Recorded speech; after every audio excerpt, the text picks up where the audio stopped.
Thank you, Dr. Moeller and Dr. Ryan, for this opportunity, and good morning to everyone here, and it's a pleasure to be here today. So I think we had the two surgeons go first, so I don't think we're saving the best for last, but we're saving the non-surgeon for last, at least. So I don't do any surgery, but I'm a heart failure transplant cardiologist, but I also spend a lot of time doing research, and really I want to share a story about a new emerging field with the term cardio-oncology, and what this means and why it's important, and how here at Ohio State we're poised to be leaders in this new emerging field. So there are new challenges on the horizon in the sense of how do you treat a new clinical disease that really hasn't been well defined. We don't really have any good treatment therapies. So it's a conundrum. How do we tackle this challenge? And again, I think that here at Ohio State, with our resources with clinicians and scientists, the research infrastructure, the Ross Hart Hospital, Davis Heart Lung Research Institute, the James Cancer Center, 7 health science colleges, we're poised to really be leaders in this new field by collaborating across the aisle and getting out of silos and working together. So what is this challenge? So really, for me, my interest in this field happened because of a patient encounter. I was a first year attending, I was a first year attending here about 5 years ago, and I met this gentleman. He was 28 years old. He presented in cardiac shock. Essentially, his heart wasn't working anymore. He was on a ventilator. He was in critical condition, not doing very well. So you see here the title is a man who gets a third chance at life with a heart transplant. So I'll go into this in a little bit more detail. This is a real story. So previously, at the age of 3, this gentleman, unfortunately, was a healthy child and then developed leukemia, or lymphoma, which is a cancer of the lymph nodes. Fortunately, with chemotherapy, the cancer went into remission, and he actually did pretty well. Unfortunately, 25 years later, when I met him, when he presented in heart failure, we did a lot of testing to understand why did this previously young gentleman who beat cancer develop heart failure. So after a lot of testing, it was determined that, unfortunately, the chemotherapy that he received that saved his life at that time now led to his heart failure. Now he has a secondary problem. So that really piqued my interest in terms of what led to this. What are the mechanisms? What can we do about this? How, who wants to have you beat one problem and now you have a secondary problem? That's a big deal. So 3 years later, after meeting him, he actually ended up receiving a mechanical heart pump, and Dr. Whitson puts these in, and I'll just show a real life picture of this.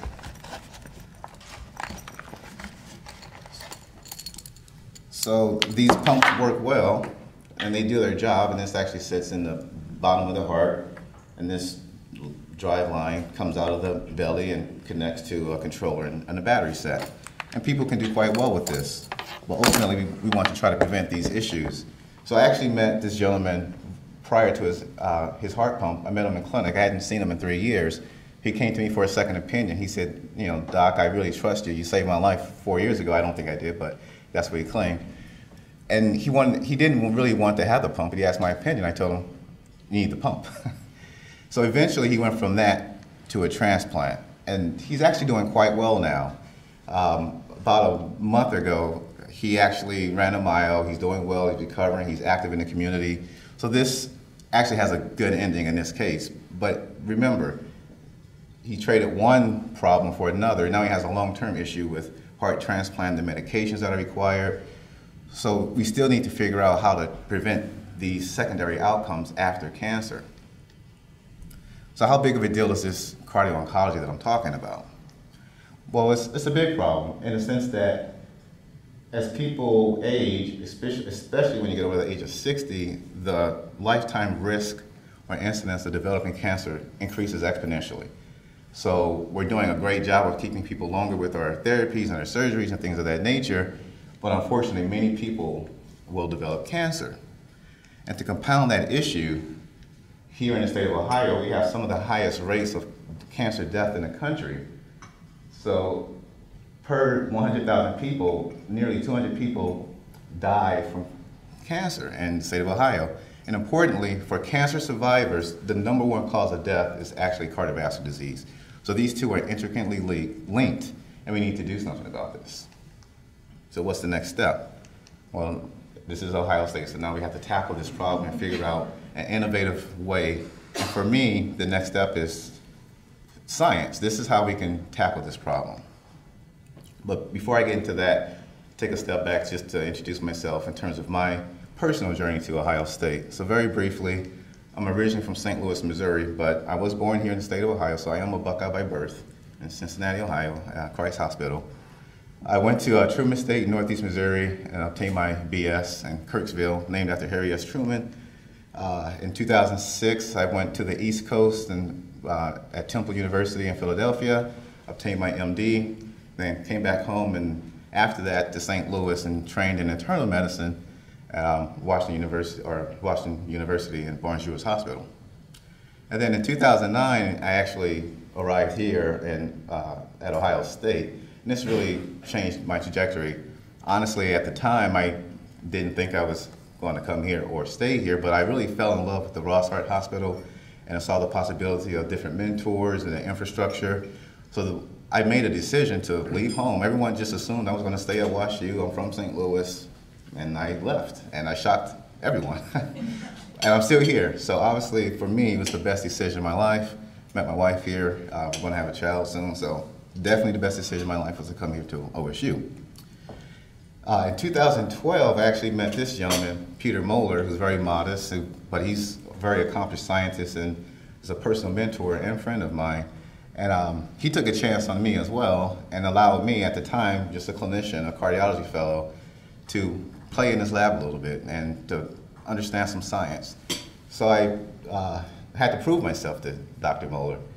So after what initially started as a 1-month experience turned into a 3-month rotation, turned into 7 years later, I'm still doing this. Because I love science, I love asking basic questions and trying to solve problems. So this background really helps me with respect to this new emerging problem of cardio-oncology. After I spent some time in Dr. Moeller's lab, then I spent a year to get my transplant fellowship, and then I joined the faculty here in 2014. Even though I don't have hair, I still wear a lot of different hats. So a couple of hats. For one, I'm one of the associate program directors for a cardiology fellowship program, which I'm very proud of. So 10 years ago, I came here as an applicant, and now 10 years later, I'm screening applicants. I just screened 20 yesterday for potential people to come here for fellowship training. So it kind of comes full circle. But importantly, I run a basic science and translational lab. So translational means essentially, as I tell my trainees, anything that we do in the lab has to have a direct connection to people. If we can't find that connection, we're not going to do it, because I'm a physician, I still see patients, I work in the Ross, I have a clinic. But if we're going to do basic science, we have to figure out that connection. We have to translate that science. So that's really important to me. So that's how I build my lab and teach my trainees. And we've had some success over the years. I've been able to receive different funding from the National Institutes of Health, and institutional grants from donors. We've published a lot. And important for me, we've had a lot of trainees who've had success, who have gone on to medical school, and MD programs, MD, PhD programs, and continue this legacy. So I feel like I've made this impact on trainees because of the resources, and just being here at Ohio State is a unique institution. And this was 2 weeks ago. We like to have fun in the lab, and we had a basketball day. We shut the lab down and we went to the gym and we played a lot of basketball and shot around and had fun. So these are some of the trainees. So the current research program, really, with respect to cardio-oncology, there are two big main goals. One is to develop new platforms to really detect early signs of heart damage. So we want to be able to find a way so when patients are receiving chemotherapy, we can have early warning signs that, hey, this patient is in trouble. The heart may not like this drug. You may want to back off on your therapy, or you may want to change the therapy altogether. So we're actively working on different platforms in a laboratory as we speak. And also another approach, and I mention this to oncologists all the time, our goal is not to take patients off of cancer drugs or chemotherapy. We don't want to stop life-saving therapies. We just want to find a way to protect the heart. So we're secondarily trying to come up with new ways to develop cardioprotective mechanisms to keep patients on their therapies and protect their heart. So therefore, they can potentially avoid LVADs and transplants down the road. So our research really spans from mouse to man, ultimately. So as I mentioned, I really got into this because of a personal experience with the patient. Then the next step was for me to actually talk to some oncologists. I didn't know anything about chemotherapy or oncology. I had a colleague that I trained with at WashU, and I called him up and said, hey, I have interest in this area of cardio-oncology. What should I study? What drug? Help me out here. So he gave me a drug and said, try this drug out. It's used in renal cancer. It causes a lot of problems. We don't know why. Figure it out. I said, okay, sure. All right. So we're making some progress. So there's a drug that we've been studying for the past 3 years. It's called pazopanib, but essentially it's a drug that's used in renal cell carcinoma. And we first started to test this in animal models, and we discovered and published that actually it leads to high blood pressure, heart rhythm abnormalities, and potentially heart failure. So we published those findings. Later, as we transitioned from mouse to man, we actually looked at our own institutional data, and this was research performed by a medical resident who's now a cardiology fellow. We wanted to assess what happens here at OSU in real life, and we discovered that this particular drug leads to high blood pressure, hypertension in nearly 70% of patients. 10% of patients develop heart failure, and essentially almost all have some cardiovascular event on this medication. But despite that, it's still very effective, so we need to keep figuring out how can we make it better, or can we detect signs early before patients develop problems. And then finally, with one of my undergrads, who's now an MD-PH student at the University of Illinois, we essentially published a review of the literature and a consensus statement about how this drug is impacting the heart, and really want to get this message out that it's not benign, it's causing problems. So all this work really was possible due to just people who are interested in our work and donations. So very proud of that work, and we're still working on this, and we still have a lot of work to do, but we made a lot of progress. So really, ultimately, as I mentioned, anything that we do in the lab, we have to translate into clinical practice. We want to go from where someone is sick and on a ventilator to where we can actually meet them in clinic and they're doing well. We're checking their blood pressure, making sure they're not having high blood pressure from being on this medication. So that's the key, and that's why focus is going from the basic research to clinical research, translating that information with the main goal really to impact populations and improve population health.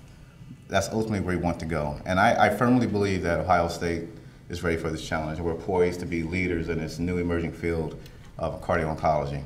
So I just want to thank you all, and as you see here, that we have the infrastructures with the James, the Ross, and essentially 7 health science systems where we can now break down these barriers. We're not working in silos, and we can really make a significant impact in this new emerging paradigm that's now developed. So thank you. I'll take any questions.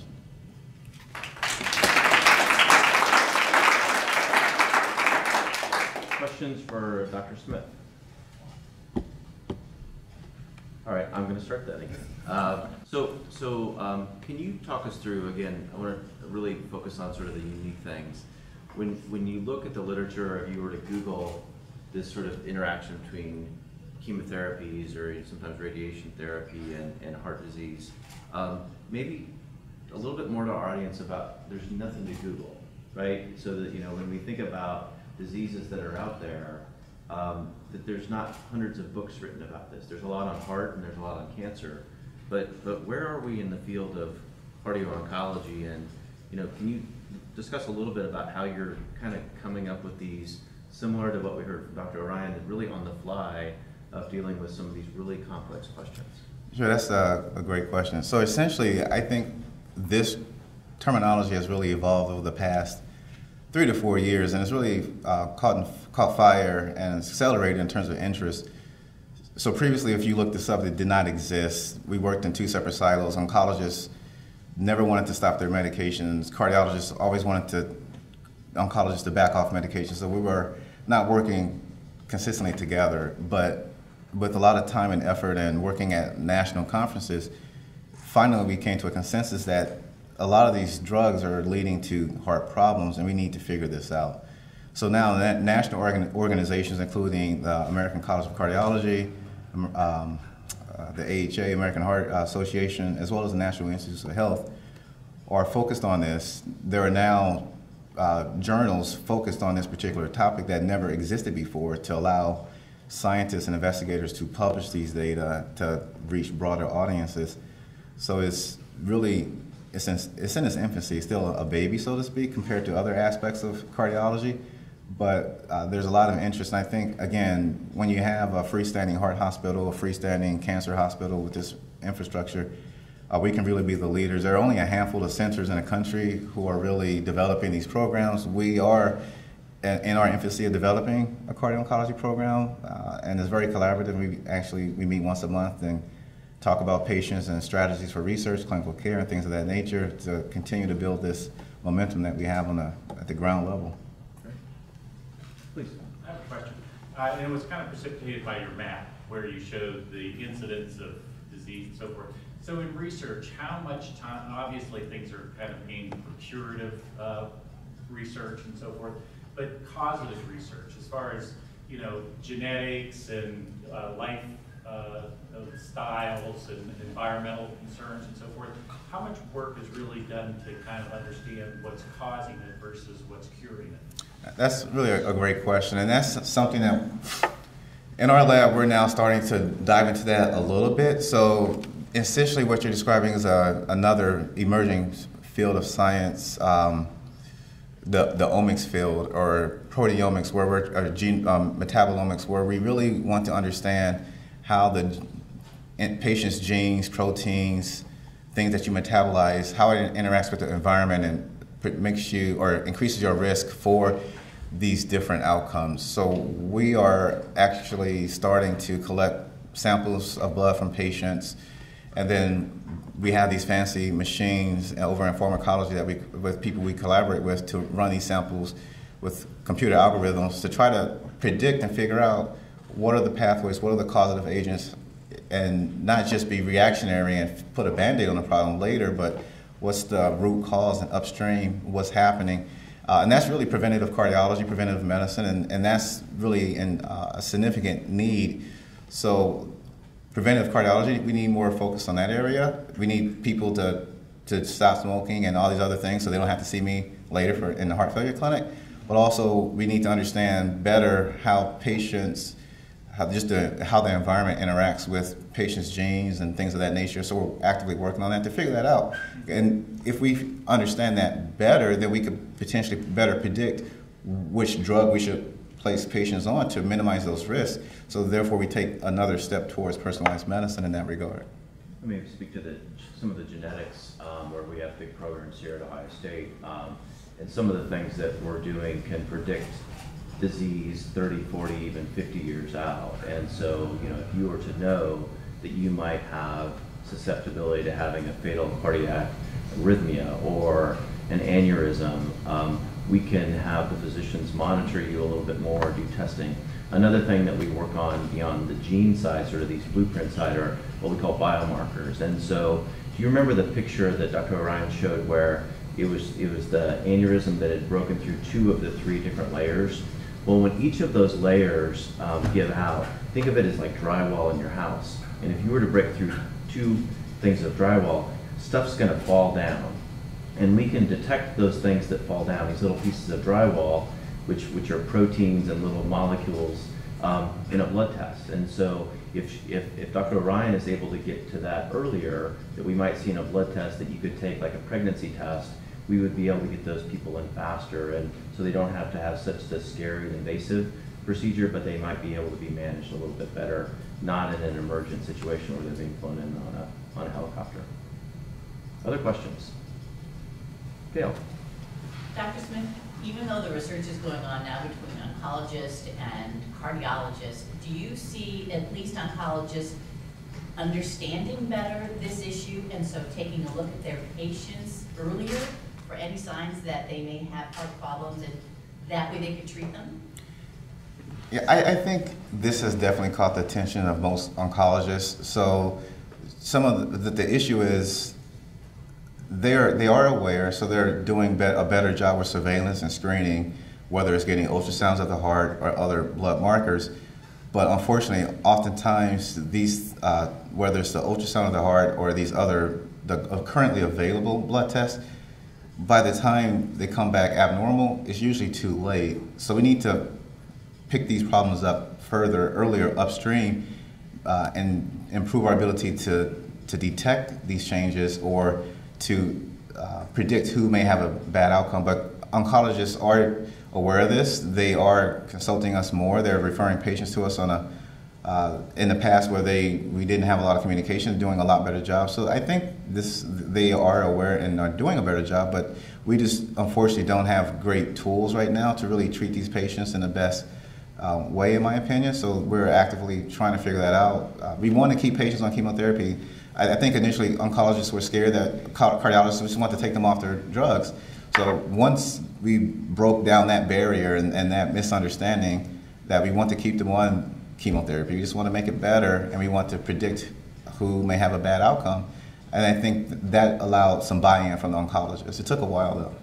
You know, one of the probably our best scientists at Ohio State is a gentleman named John Bird, and you may have heard about John Bird. He's in a cancer center, and some of John's work really pioneered the use of a drug called ibrutinib for certain types of leukemias. And what we've learned though is that this same drug, which is saving thousands and thousands of people's lives, also may make people a little bit more susceptible to atrial fibrillation. And this is this part of the top part of your heart that is involved in regulating rate. But if you get too much atrial fibrillation, it can be kind of a bad thing, and we've got a lot of good people. So some of our physicians in the cancer side are working with our people in cardiology, our electrophysiologists, to basically redesign the drug so it can have all of its effectiveness for the cancer side, but also not cause the problems for the arrhythmia side. And so it'll make it so a lot more patients can get on these drugs and have a better effect. So. All right, so let's do one more round of applause for our speakers, and thank you for coming. And then also want to thank you all for coming out. Tom had to go to the clinic, so he wanted me to thank you as well. Sakima's, I'm glad your phone didn't go off. His wife is 35 weeks pregnant right now, and so well, all that. Let me double check. Just make sure you take a picture of Sakima while he looks well rested, because his life is about to change. And if we can provide any more information on the things that we're doing, if you have questions that were not answered this morning, please grab one of the physicians that's in the audience this morning. And just want to thank you again for coming. Thanks.